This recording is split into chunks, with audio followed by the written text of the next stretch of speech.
All Tripura chemist and druggist অ্যাসোসিয়েশনের তরফ থেকে যে ডিস্ট্রিক্ট হসপিটালের ব্লাড ব্যাংকে রক্তদান শিবিরের যে আয়োজন করা হয়েছে এটা খুবই প্রশংসনীয়। এখন অবধি আমরা 23টা ইউনিট ব্লাড কালেকশন করছি। আরও অনেকেই আসছেন ব্লাড দেওয়ার জন্য।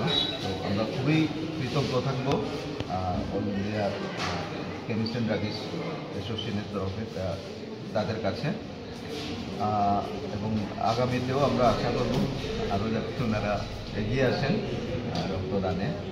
কারণ আমাদের ব্লাড ব্যাংকে রক্তের অভাব খুবই